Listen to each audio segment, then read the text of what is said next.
Hello everyone, welcome back to my channel, or for those that are new here, hello, my name is Alicia. So me and my husband Jaden live here in New Zealand on a 10-acre property where we rear calves in autumn and spring. In today's video we are going to be getting this shed behind me prepped and organised because we are picking up calves next week. So unfortunately we weren't able to get our big calf shed set up this year. Hopefully, fingers crossed, we get it up by spring. But for now we're just going to make do with what we have and use this small shed behind me.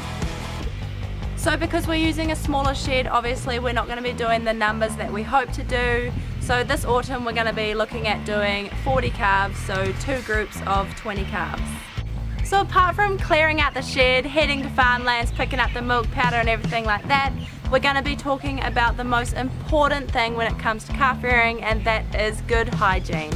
Calves are very finicky animals, they can get sick really easily, so having good hygiene is definitely most important. We're going to be cleaning all the calf feeders, cleaning all the pen, putting down hydrated lime, and I'll also show you what we spray and clean our pens out with to kill all those bugs. Because bugs do build up over a period of time, so it is a constant battle for calf rearers.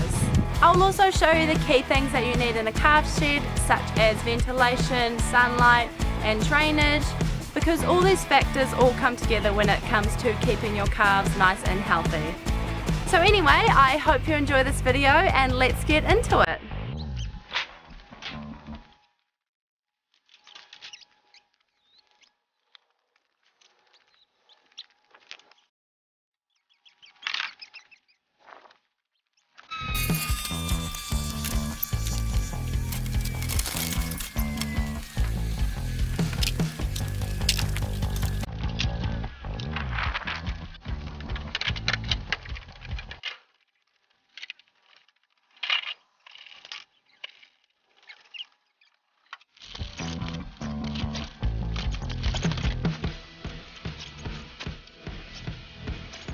There was so many rats in here, so Andy is really keen digging in all the rat holes. And Logan thinks it's hilarious. Hello.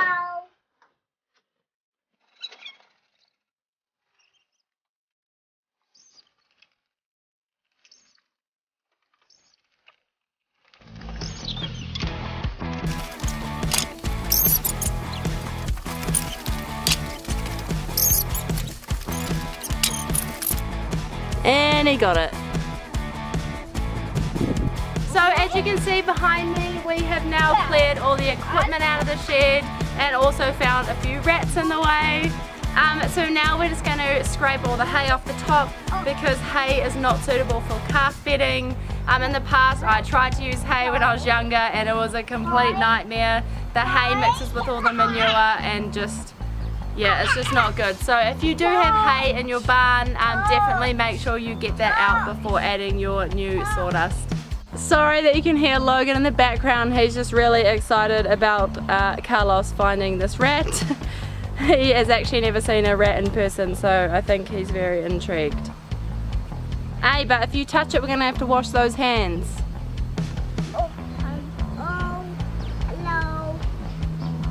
Oh yeah, you say hello to it, although I don't think it can understand because it's no longer living.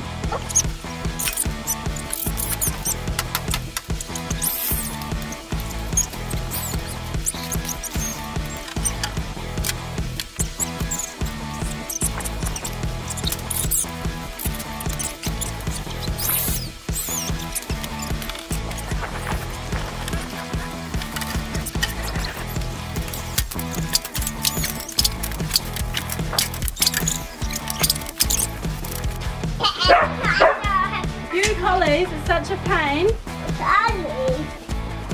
Yeah, you say you collies are so annoying. Good work. Woohoo!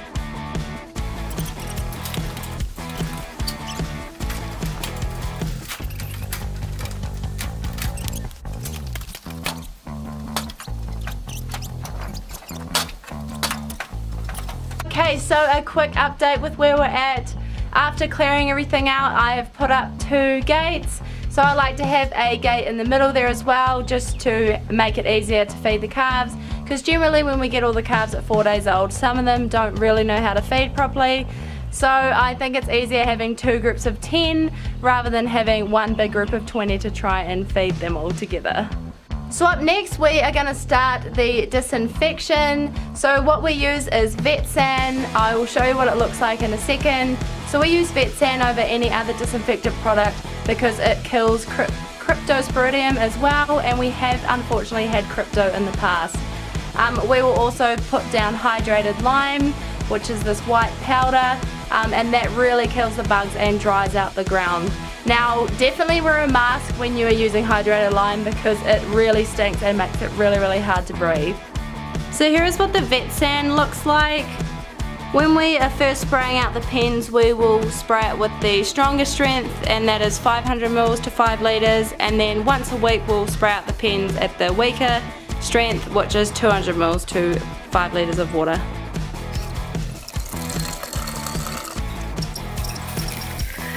So I've mixed up our Vetsan. I just did 200 ml for 2 litres.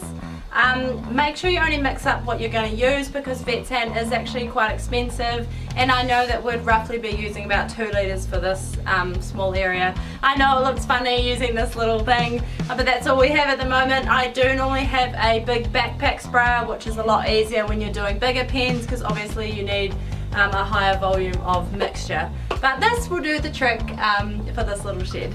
Before we get into spraying, just make sure that you spray everything that the calves can come into contact with. That's right, you need to spray all the floor area, all of the walls, all of the rails, just anything that the calves can lick pretty much. So I'm going to start off with spraying all the sawdust down first, then moving on to the walls, and then after that all the rails and posts. So bugs especially like to live in wood. They can live in there for a long period of time, so it's definitely more important to really get into spraying all your rail and wood areas, but I like to spray all the iron walls as well just to be safe.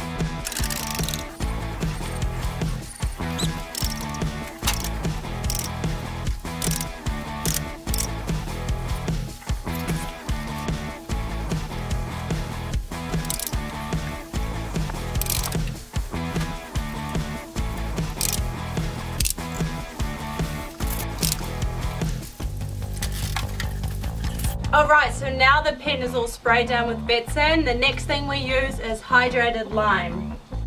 So if you flip one of these bags over, you can see that hydrated lime actually has many other uses. You can use it for garden soils, compost, septic tanks and drains, poultry sheds, and of course calf sheds, which is what we'll be using it for. It is an amazing thing to use when you first are cleaning out your shed ready for the calf season. When you're dealing with hydrated lime, this stuff really stinks. It's actually really toxic. You definitely don't want to breathe it in. It's also bad if you absorb it through your skin. So I will chuck my long sleeve shirt back on, even though it is blooming hot, but I just don't want this all over my arms. You'll see soon how dusty it is. I also have my handy dandy COVID mask, so that comes in really handy when you don't have a dust mask. So put that on, and also we need gloves. Well, pretty much just one glove because that's the one that's going to be putting its hand in the bag. So pretty much I'm going to be scattering this around on top of the sawdust at approximately 1 cup of hydrated lime per square metre. But I pretty much just grab handfuls of it and then just flick it and scatter it all over the place. Now you will see a big dust cloud. I don't recommend putting hydrated lime down when the calves are in the pens because I have done this in the past and they really do cough and sneeze. So if you're going to do the hydrated lime with the calves, make sure the calves are out of the pen. We do actually use hydrated lime if the calf pens are really wet, if there's quite a lot of ammonia built up and things like that. We will put the calves out and really put down a lot of hydrated lime. After we do the hydrated lime, you've got to put the sawdust back on top. So make sure you don't let your calves be exposed to this hydrated lime. It definitely needs to be covered back up with sawdust.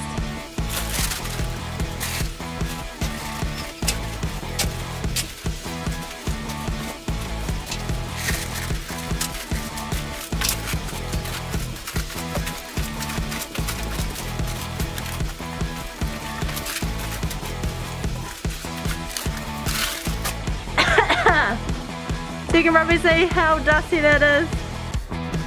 So definitely make sure you come out into a more ventilated area. You definitely don't want to be in there too long while you're throwing around that lime, because it still goes in your throat. So yeah, make sure you get out in a ventilated area as soon as you can after dusting the ground.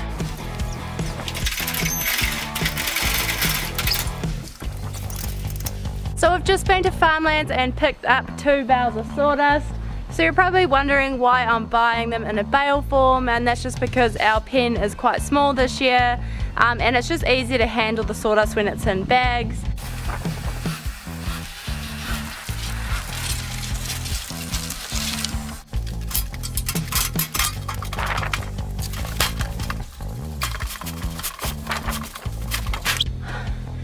And I was saying they were easy to handle. Okay, they are super heavy to move and really awkward, but if you think about if you had to wheelbarrow in wood chip and stuff, that is a lot harder. The initial sacrifice of your body just getting these bales in is not too bad, and you'll see once we open them up the amount of shavings that's compressed in these bales, because it really puffs out and it's really easy to spread around or just kick it around the pen. So yeah.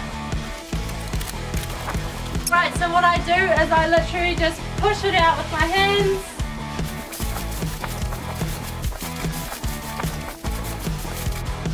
You can actually grab big chunks, which is so satisfying.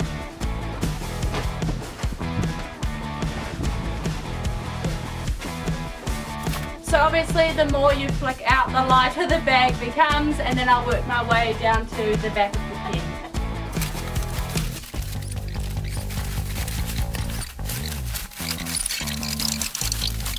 So now is the fun part where you get to kick all the sawdust around the pen. So you just want to make sure that you cover all the old sawdust up. You just wait till the calves get in this stuff. They are obsessed. All the calves love playing with the sawdust.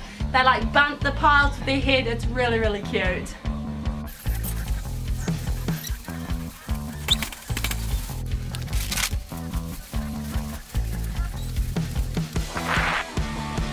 I've got my sweat on after that. Oh my goodness. Alright, so we have our sawdust down. So we like to have our sawdust thicker towards the back of the pen and thinner towards the front. This is mainly because we feed the calves at the front of the pen, so if you've got a lot of dry sawdust up there, it ends up getting real wet and gross real quick. Right, so I lightly touched on it before why we have decided to use these bales of sawdust. So when we have a larger pen, we normally go with wood chip. This works real well because the calves, when they run around, churn up all that wood chip and mix all the manure in with the wood chip. So I tried using wood chip in a smaller pen like this, and it just did not work. The manure just stayed sitting on top and it didn't really mix in with the wood chip. So the calves ended up sitting in their manure all the time, which led to all sorts of issues. So I like to use this stuff. I'll give you a look. It is super dry. It really absorbs all the calf wee and the calf poo.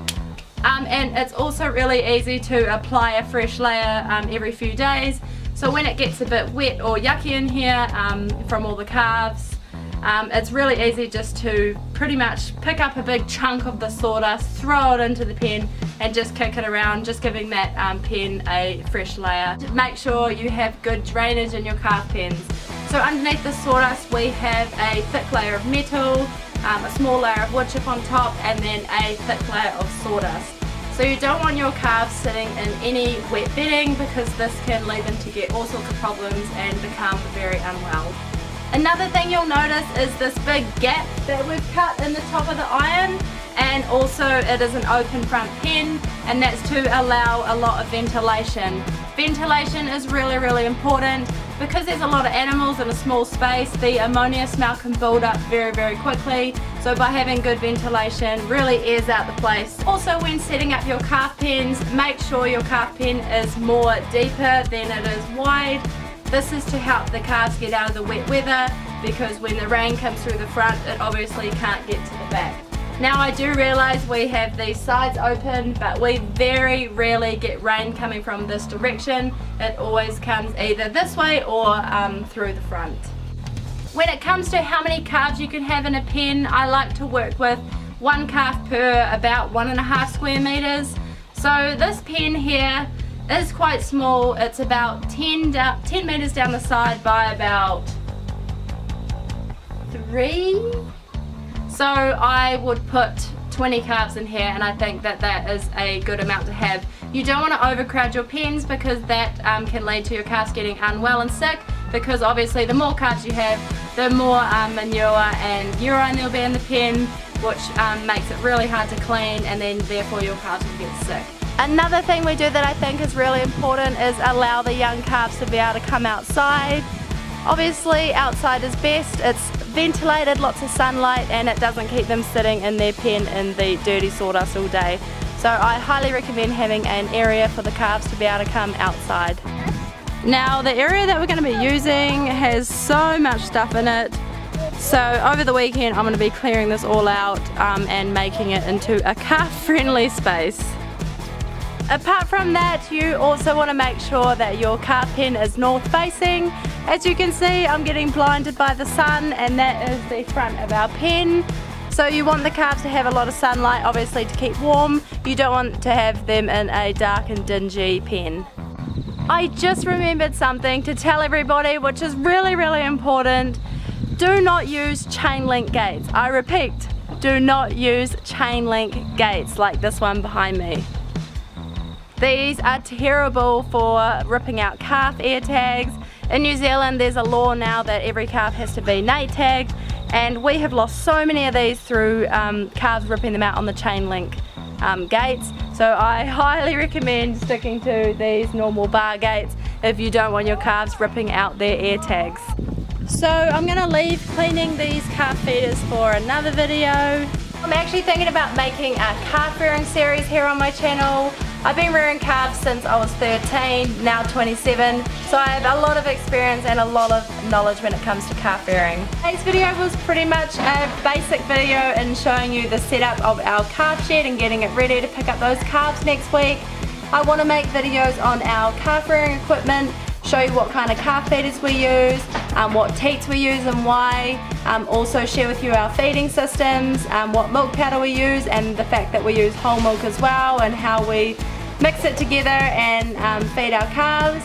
I also want to make videos on calf illnesses. We've had both crypto and rotavirus. We've had it really, really hard, so I definitely want to share my experiences with those two with you. Yeah, so I have so many videos in my mind that I want to make. Definitely let me know in the comments if you have any video requests, what you'd like to know when it comes to calf rearing. Also, don't forget to subscribe to my channel to see our calf shed go up.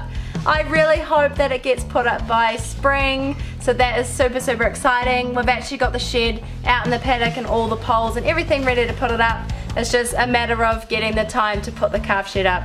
So definitely stay tuned if you want to see our final calf shed, and I'll definitely be showing you a tour of that and the reasons behind how we've designed it and things like that. So here's the final result of the pen. Everything moved out and cleared.